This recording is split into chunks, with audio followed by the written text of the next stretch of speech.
नमस्कार, मैं शालिनी और आप देख रहे हैं नेक्स्ट 9 पॉलिटिकल बाइट। एनसीपी प्रमुख शरद पवार ने कहा कि हाल में हुए लोकसभा चुनाव में महाराष्ट्र के मतदाताओं ने पूरे देश में ये संदेश दिया है कि राज्य में माहौल बदल रहा है। पवार ने यह बयान बारामती तहसील के निम्बुत गांव में किसानों से बातचीत के दौरान दिया।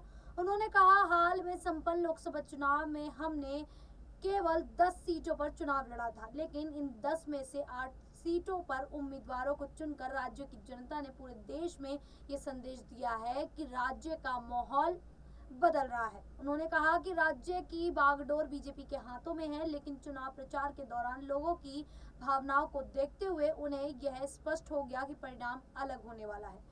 उन्होंने कहा कि सत्ता में बैठे लोगों ने 31 सीटें खो दी और महाविकास आघाड़ी को इतनी ही सीटों पर सफलता मिली। पवार ने कहा, मतदाताओं द्वारा अपनी जिम्मेदारी निभाने के बाद अब हमारी जिम्मेदारी है कि हम सत्ता का इस्तेमाल कृषि से जुड़े और पानी की कमी जैसे अन्य ज्वलंत मुद्दों को हल करने के लिए करें। पवार ने महाराष्ट्र में मुख्यमंत्री एकनाथ शिंदे को पत्र लिखकर पुणे जिले के पुरंदर, बारामती, इंदापुर और दौड़ तहसीलों में सूखे जैसी स्थिति से निपटने के लिए बैठक बुलाने की मांग की है। पवार ने 16 जून को लिखे पत्र में कहा कि राज्य सरकार ने सूखे जैसी स्थिति को कम करने के लिए क्षेत्र में सिंचाई योजनाएं शुरू की थी, लेकिन जब उन्होंने हाल में इनमें से कुछ क्षेत्रों का दौरा किया तो उनके कार्यान्वयन में समस्याएं पाई गई। उन्होंने सोमवार को सोशल मीडिया मंच एक्स पर पोस्ट में इस पत्र को साझा किया, जिस प्रकार से पवार ने ये तमाम बयान दिए और ये बताया